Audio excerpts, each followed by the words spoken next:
today I'm going to show you how to remove your front bumper. It's actually kind of easy, and I'll show you it in these few steps you can take. You want to be careful. If you do have fog lights like me, or the factory ones, you might have to unplug them before you do it, or you can unplug it as you're doing it. What you want to do, you'll need to start the car, because you do need to move these, or if you want to take off your wheels, you can do that. Because behind this fender, mine's kind of messed up, but behind the fender wall, behind here, there is a screw we need to get to. So I'll show you that in a second.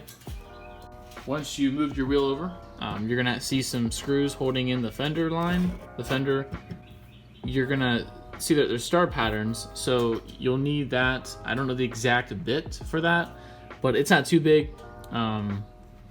But once you unscrew these, the fender will come loose.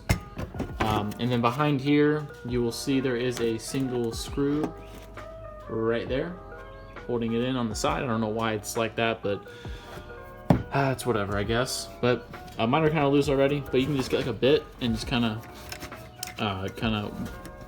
put it on top, and then kind of unscrew it from there. Once those are both out, we want to move to the bottom of the car. Underneath the car, here are the clips holding it on, and there are some screws you can put there. I sometimes leave them empty because I do take off my bumper frequently.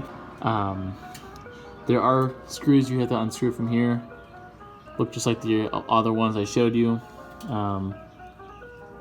If you do have the factory splash guard, which is this right here, you have to unscrew that bolt too. That does hold on the bumper as well. And I forgot to mention the single screw I was talking about before.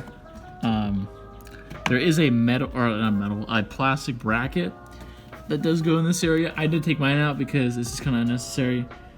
So mine's just holding one screw. There is multiple screws in here that hold that black bracket if your Cruze does have it.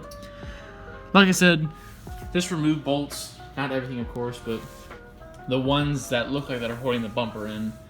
This is a one piece with this, so you will have to unscrew these 4 screws right here. Mine, of course, I have 2 because I broke the other 2, but that's okay. As a pointer, I forgot to mention, this right here is an ambient air sensor, which I believe tells the outside air temperature for the car, and it is actually clipped onto the bottom part of the grill.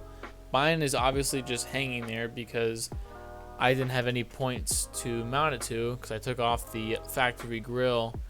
But this does unclip. It is a little hard to get off, but I wanted to mention that on there so that no one is trying to yank out the grill and wondering why it's still being attached. But that is a little of a pain, but you might have to unclip that first, then you can pull out the bumper. Once you do that, a lot of it you'd be kind of careful on. I have cracked some clips on here. You just kind of want to just kind of wiggle it, kind of give it some force. It's kind of loud. That one was already cracked, but like that, kind of wiggle it, give it some force, not too hard, of course. You want to get one side started, and then go back to the other side. Kind of wiggle it, give it a little force. Don't be too hard on it. Like that. And then she should slide right off. And then I'd be careful in this part because I do have my fog lights plugged in, so I'm going to put down the phone because I need to, of course, do that. I don't have a whole lot holding the bumper on because, like I said, I take it off frequently, so it doesn't really matter for me. But once you do that, you're pretty set. I just got to unplug, of course, the fog lights.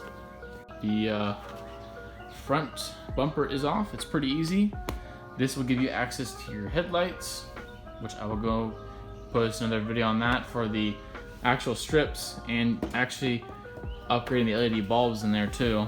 Overall, that is about it. Thank you for watching, and let me know if you have any questions, and I'll see you in the next one.